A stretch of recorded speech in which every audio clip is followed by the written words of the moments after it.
2017.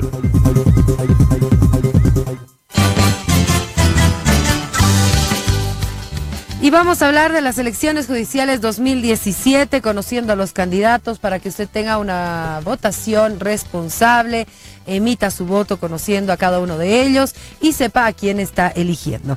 Está con nosotros la candidata al Tribunal Constitucional Plurinacional, Brígida Celia Vargas Barañado. Doctora, bienvenida, un placer tenerla en el programa. Gracias, Priscila, y un saludo a la población de la I que escucha la W8 Latina. A todos los que nos están escuchando en la 88.3 y a quienes nos están siguiendo en las redes sociales, también por la página de Contacto Abierto, pueden seguir la entrevista en vivo. Vamos a conocerla un poquito. Personalmente, ¿usted de dónde es? ¿Dónde nació? ¿Tiene hijos? Cuéntenos un poco esta parte. Yo he nacido en la ciudad del Alto, soy madre de 2 pequeñas, aún en primaria. He salido bachiller en Humanidades del Colegio Puerto Mejillones, que también queda en la ciudad del Alto. Soy licenciada en Derecho de la UMSA. Muy bien. Ahora, ¿usted es paseña? ¿Ha estudiado dónde? Soy bien paseña, he estudiado, como te dije, en la Facultad de Derecho. No, el colegio. El Colegio Puerto Mejillones de la ciudad del Alto. Puerto Mejillones en el Alto. Sí. ¿Usted ha vivido mucho tiempo en el Alto o sigue viviendo allá? Prácticamente toda mi vida, ¿no? Toda su vida. Cerca de 40 años, ¿no? ¿Por qué le pregunto eso? Porque la ciudad del Alto tiene características particulares, ¿verdad?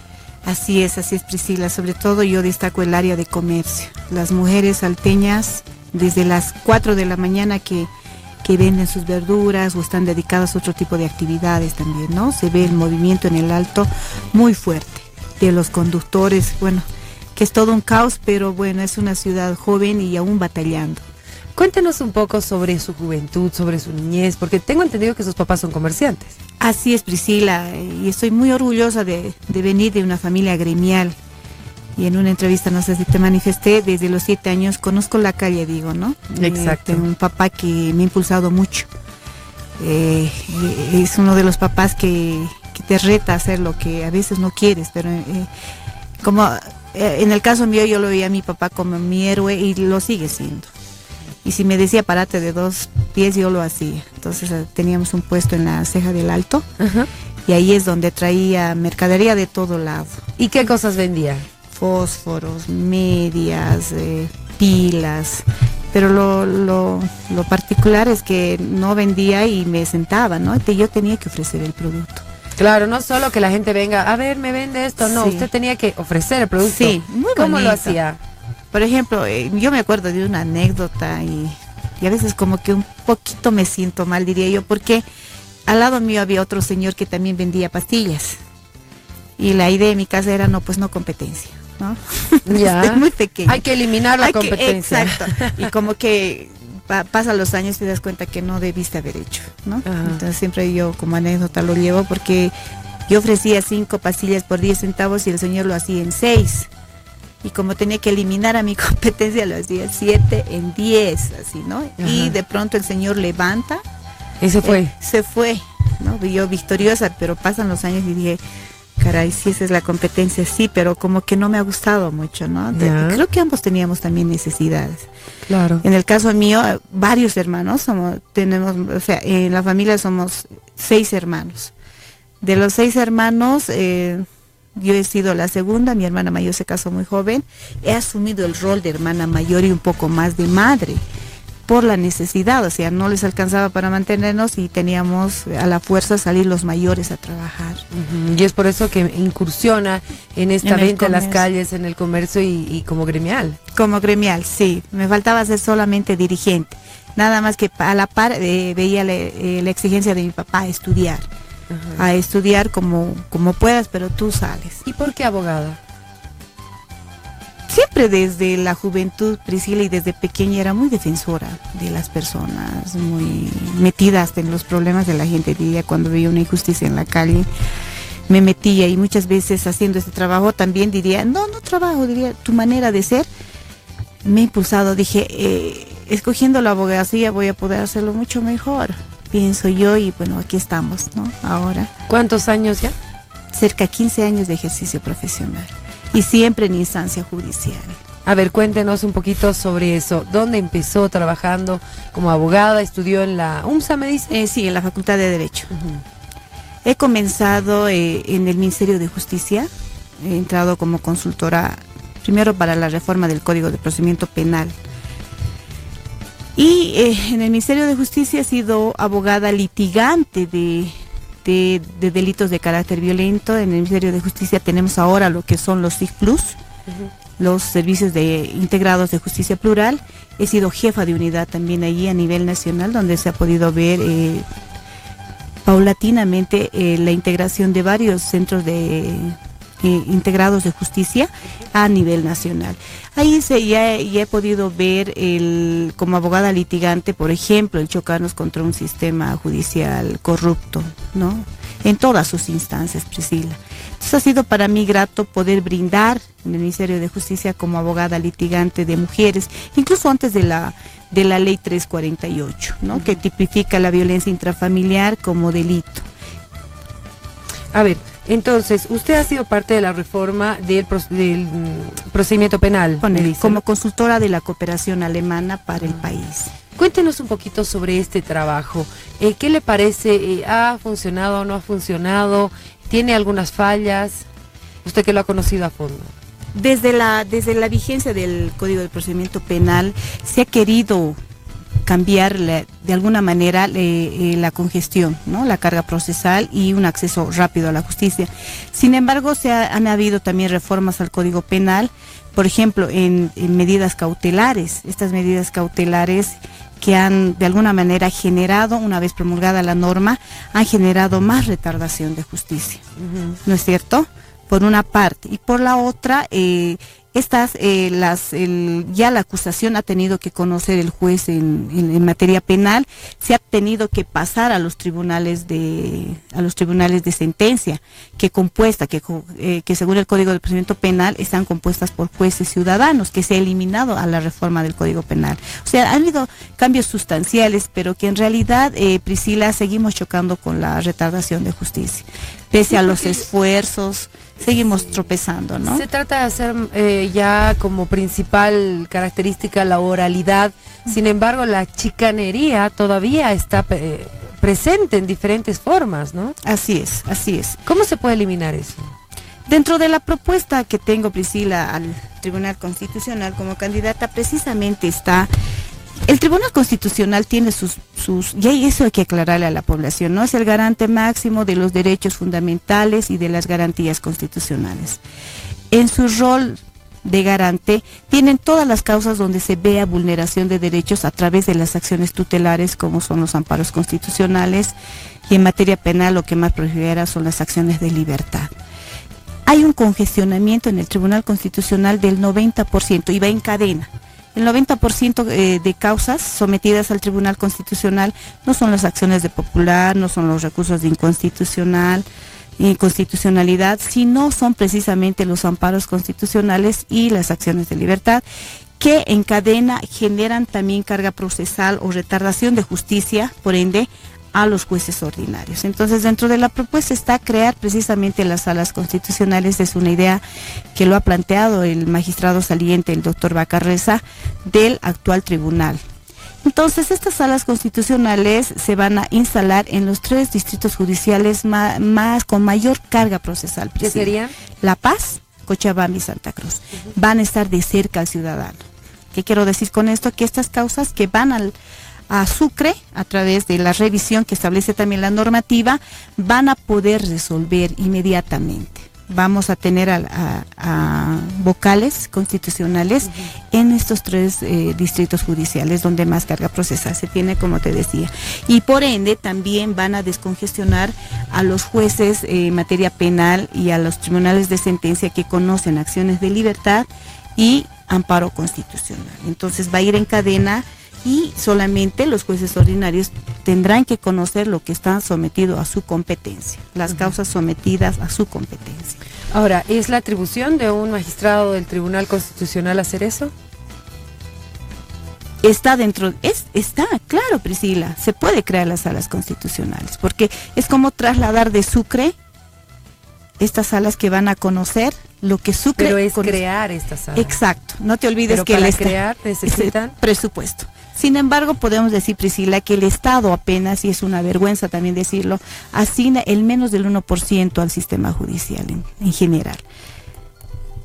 Hay que solicitar mayor presupuesto. Queremos jueces probos, queremos una mejor administración de justicia, que parte de la idoneidad y capacidad del profesional. Pero si a ese profesional no le damos también las condiciones necesarias, que creamos un caos. Entonces hay que repensar en darle mayor presupuesto al sistema judicial. Bueno, vamos a volver más adelante con la propuesta, porque nos hemos saltado una parte que es importante y que tiene que ver con la formación académica, que la gente también quiere conocer. Ha salido de la UMSA, pero además, ¿qué otras especialidades tiene? Ya titulada, he optado por estudiar un diplomado que me ha traído muchas experiencias muy bonitas, el diplomado en altos estudios nacionales, ¿no? Es una especialidad, diría yo, que me ha permitido también conjugar con muchos profesionales, sobre todo militares, ¿no? Policías, se ha visto el manejo del Estado, la geopolítica, por ejemplo, una visión mucho más allá del derecho. Posteriormente, tengo especialidad o el diplomado en intervención a víctimas de carácter violento con la Universidad Franz Tamayo. Ahí he podido, diría yo, empoderarme en el tema del abuso sexual infantil, el de la violencia intrafamiliar hacia las mujeres, y me ha permitido también con esta experiencia ser parte del Centro de Información y Desarrollo de la Mujer, que vino trabajando en nuestro país por más de 30 años en la defensa de los derechos humanos de las mujeres. También soy diplomante en el nuevo Código de Procedimiento Civil, que me ha permitido también litigar el área civil, ¿no? Y finalmente tengo especialización en investigación criminal. Ramas que me han permitido litigar sobre todo materia penal, querida Priscila, y también ser parte de la Defensoría del Pueblo a través de formación en derechos humanos a poblaciones vulnerables, ad honorem en este caso, ¿no? El área de derecho penal es un área muy dura para una mujer. Así es, Priscila. ¿Qué le ha tocado pasar por ahí? Una experiencia interesante que te decía fuera de la grabación es cuando yo iba por el Estado y me sentía muy orgullosa de pertenecer al Estado. ¿Por qué? Porque a través del servicio de atención a víctimas teníamos la unidad de transparencia. Podíamos a través de la unidad de transparencia denunciar autoridades corruptas en los casos que me ha tocado llevar. Y era una lucha constante porque ya la víctima venía y decía, doctora, me están cobrando, ¿qué hacemos? Y activábamos mecanismos, inclusive con la Defensoría del Pueblo. Los denunciábamos a la Defensoría del Pueblo, hacíamos un trabajo, diría yo, de equipo con las instituciones estatales. Unidad de transparencia que se encargaba de controlar a esta autoridad o de iniciarle proceso, querida Priscila. La Defensoría del Pueblo como veedor de que no se te vulneren tus derechos. Yo como abogada del Ministerio de Justicia, no para presionar a la autoridad jurisdiccional que conoce el caso, o al Ministerio Público o a la misma policía, sino para que tus derechos no se te vean vulnerados. Ha sido una experiencia muy bonita. Esta misma experiencia pasa al CIDEN. Esta misma experiencia, el CIDEN tuvo muchos aliados. Entre esos estaba la Defensoría del Pueblo, la Coordinadora de la Mujer, instituciones que trabajan en tema de género. Lo mismo, ahí en instancia judicial, en un caso de feminicidio, me recuerdo, o en casos de violencia intrafamiliar en instancia judicial, era muy interesante. La abogada iba, por ejemplo, a una medida cautelar y teníamos mujeres detrás nuestro, instituciones que reclamaban justicia, a gritos inclusive, Priscila. Y de esa manera hemos podido pues empoderar a muchas mujeres, hemos podido hacer porque ahí hemos sido un equipo de psicólogos, abogadas y abogados, muy interesante, Priscila. ¿Cómo ve usted la participación de la mujer en el órgano judicial? ¿Hay presencia? Hay presencia, Priscila. Yo pienso, y se ha visto también, que se han dado esfuerzos para que haya la paridad. La primera convocatoria no hubo mujeres, la segunda me presenté justamente yo. Y dije, ¿por qué no me voy a presentar? Soy de la escuela de egresados, de la escuela de jueces del Estado. Y dije, no, me presentaré a esta y pediré mi suspensión. Bueno, y aquí estamos, Priscila, ¿no? Bueno, entonces usted considera que hay presencia Hay de presencia. la mujer, pero ¿falta o estamos conformes con lo que hay? No es lo mejor, pero se ha tratado de cumplir, pienso yo, a como indica la norma, ¿no? Que haya presencia de las mujeres. Usted estaba muy de cerca con víctimas de abuso sexual, de violencia, ¿no? Se ha empoderado en estos temas, me comentaba. ¿Cómo ve que está funcionando la norma y la justicia? Porque la ley aguanta todo, dice que se va a sentenciar, que es gratuita, que es proteccionista la mujer, pero la realidad es muy distinta. ¿Cómo analiza esto? ¿Se está cumpliendo? ¿Cómo se podría mejorar el tema? Priscila, desde el ámbito, por ejemplo, estatal, justamente tocando estos temas muy delicados y sensibles, noten, por ejemplo, en el Ministerio de Justicia contamos con abogados, pero no hay psicólogos, se cuenta con trabajadores sociales, pero no hay, ¿no? Entonces, como tú dices, la norma avanza, aguanta todo. Y precisamente también la 348 es una, en la región es la norma más avanzada de protección a las mujeres. Sin embargo, Priscila, en el SIDEM, por ejemplo, yo hubiese querido que esto se replique en las instituciones estatales que ven el tema de patrocinio a favor de las víctimas. Contábamos con un equipo de abogados, psicólogos y incluso clases de empoderamiento a las mujeres. ¿Qué permitía esto? Que nuestra víctima, nuestra persona afectada, mujer, niña, vaya en una instancia judicial y sea capaz de poder hablar y exigir sus derechos. Sin embargo, en las instituciones estatales aún nos falta por desarrollar, ¿no? Entonces, en instancia judicial, viéndola a la mujer empoderada, fortalecida, evitaba que ella abandone el proceso. Sin embargo, también tenemos que chocar con el problema de que, si bien tenemos una norma de avanzada, no tenemos programas, por ejemplo, de socialización de la norma, aún no se la hace, ¿no? Se la hizo meridianamente, pero no se quedó ahí. Y lo que se necesita es que la mujer conozca sus derechos, conozca la normativa y sea capaz de denunciar. Y otro problema que se choca en el tema de violencia intrafamiliar, querida Priscila, es que en el proceso penal no nos vamos contra un delincuente, ¿no? Porque ahí, o un sindicado, chocamos con un tema emocional, sentimental, un tema machista, un pensamiento hasta patriarcal, porque eso es desde las instancias principales, en la mujer misma.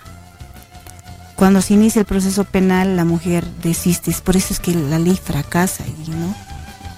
Pero hay remedio para todo, digo yo, si hay buena voluntad también de nuestros gobernantes. En instancia judicial, cuando se los indica al hombre de ser el maltratador, el sindicado por violencia intrafamiliar, la mujer desiste porque no lo ve como a un tercero, no lo ve como a un sindicado cualquiera, lo ve como a su padre, si es hija, lo ve como al amor de su vida, porque es su pareja y es el que le da muchas veces el sustento económico. Entonces es ahí donde la ley choca y no puede avanzar. Pero no es un delito de orden público que debe ser investigado directamente. Pero la fiscalía, la deficiencia, el fiscal tiene tanta carga procesal que no lo hace. Ya se pusieron de acuerdo, ya sí, estoy archivado. Exactamente, salen con otro tipo de salida alternativa al proceso que también permite el Código de Procedimiento Penal. No ven la manera el fiscal de descargarse. Pero yo voy más a la parte humana, Priscila. Ahí es donde el Estado tiene que trabajar. Sentar precedente. Sentar precedente. Por ejemplo, una víctima de violencia intrafamiliar, aparte de tener dependencia emocional, tiene dependencia económica. ¿Qué tiene que hacer el Estado?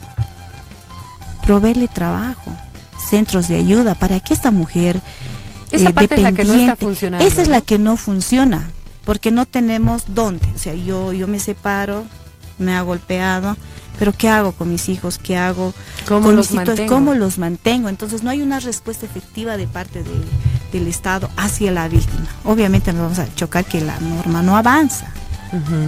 Hablemos un poquito más de la propuesta, por favor, ya entrando a la recta final de la entrevista. ¿Qué más nos propone para poder cambiar esta justicia que la población siente que está muy lejana? Nos quejamos, como te decía Priscila, de la corrupción, de la impunidad, de la falta de acceso a la justicia. Dentro de la propuesta está también de que las sentencias emitidas por el Tribunal Constitucional tienen efecto vinculante, obligatorio.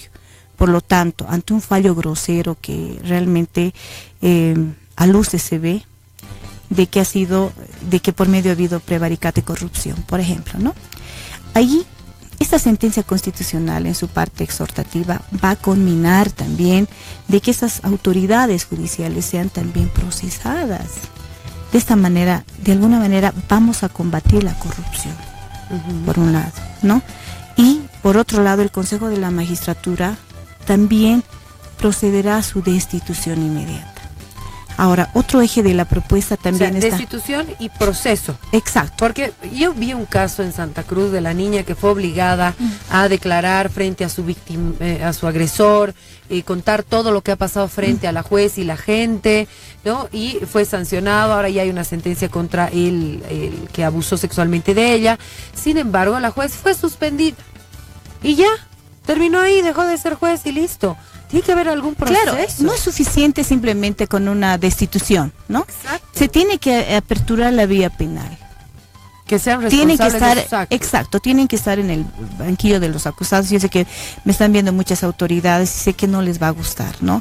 Pero hoy yo pienso que desde la experiencia que he vivido tantos años en litigación, me ha tocado estar del lado de la víctima o del acusado en el ejercicio libre de la profesión. Realmente son fallos groseros. Este consorcio de abogados entre jueces y fiscales y policías y todo el conglomerado que ve la parte de la investigación, ¿no? En el proceso, en el camino mismo del proceso penal, tienen que ser sancionados. ¿Alguna vez trabajó en el órgano judicial? He sido pasante del juzgado de familia y defensora de oficio en los juzgados ¿Qué vio penales. ahí? Corrupción. Y bueno, yo sé que no les gusta a mis colegas, pero soy muy valiente de decirlo, Priscila. A mí realmente me ha molestado y me sigue molestando. Vemos, no se puede decir nombres, pero se ve que autoridades que inclusive en grados de apelación piden para que salga inmediatamente. Es realmente una vergüenza. Se tiene que cambiar esa justicia. Del Tribunal Constitucional hará su parte, como te dije, dentro de la propuesta. El Tribunal Supremo también hará su parte a través de las unidades de transparencia, por ejemplo. El Consejo de la Magistratura, lo propio. No somos islas, tenemos que actuar conjuntamente. También dentro de la propuesta, Priscila, está la participación efectiva del sistema universitario, por ejemplo. El Tribunal Constitucional tiene apenas un convenio firmado con la Universidad Gabriel René Moreno de Santa Cruz. En la unidad de gestión e investigación académica queremos la participación, en mi caso quiero la participación de los estudiantes, y sea universitarios, y esta sea la vía para que se puedan titular. Ahí vamos a poder contar con profesionales sensibles, profesionales que también se les va a dar temas de género para que se lo apropien y cerremos las brechas de inequidad que existe con la mujer, por ejemplo, no ver el tema no solamente porque te lo hagan el discurso, sino que también te empoderen en el mismo. Y también profesionales, también con la participación de los abogados, colegas, abogadas, para que tengamos futuros defensores de los derechos humanos. Obviamente dentro del marco de la Constitución Política del Estado, los tratados internacionales en materia de derechos humanos en la cual el Estado está obligado, y también sobre todo la participación en todas las instancias de estos abogados que van a ser futuros defensores. Hablamos de una carrera judicial, que es importante. Usted viene de Claro, eso. hay mecanismos. Carrera judicial, nunca he sido autoridad, no he sido actuaria, pero usted quiere sí ser juez. En este caso no juez, ¿no? No. Sino Magistrada. Magistrada. Pero antes de postularse estaba en la Escuela de Jueces del Estado. Entonces sí quería ser juez. Exactamente, sí. ¿Verdad? A eso Sí. me refiero. A esta carrera judicial, que se tenga una institucionalidad en el sistema, que la gente se prepare para ser juez, se prepare para ser vocal, se prepare para ser magistrado, porque no es lo mismo cualquier persona que sea abogado si no va siguiendo la carrera, si no ve como usted de adentro y de afuera lo que sucede para tratar de cambiar lo que pasa en la justicia. Eso es muy importante, Priscila, como tú lo dices, de afuera para adentro, diría yo, desde instancias judiciales que te ha tocado litigar como abogado y ver de los dos lados, y como autoridad. Tenemos actualmente autoridades, sin decir nombres también, que toda su vida han estado en cargos judiciales, no les ha permitido ver el otro lado. Y ahí tenemos los consorcios, ¿no? No van a sentir lo que se siente ir y estar del otro lado y pedir que por favor se te responda a un memorial que la norma te dice 24 horas y te responden después de una semana. Este tipo de autoridades tenemos, Priscila. No hay sensibilidad hacia el litigante, sea víctima o sea acusado. ¿Algún punto que nos estemos olvidando de la propuesta? Sí, un punto muy importante. El Tribunal Constitucional, si bien tiene dentro del Código de Procedimiento Constitucional los plazos para acceder a una justicia rápida y oportuna y hacerlo dentro de los plazos razonables, dentro de la propuesta está dar prioridad cuando se trate de tema de mujeres, vulneración de derechos y garantías constitucionales en tema de mujeres, niñez y adolescencia, adultos mayores, mujeres con discapacidad en general y privados de libertad, que no está dentro de población vulnerable, pero creo que es importante darle la celeridad que corresponde, Priscila. Entonces, el sistema informático y el magistrado o magistrada que le toque el tema mujeres o cualquier, es decir, en este caso mujeres, niños y toda población vulnerable, tuviera que fallar inmediatamente sin esperar inclusive los plazos procesales. Conforme también lo señala la 348, la 348 indica celeridad en temas de violencia intrafamiliar, precisamente con la finalidad de precautelar la integridad física y la vida misma de las mujeres. Todo ese conglomerado de leyes especiales que tenemos, el Tribunal Constitucional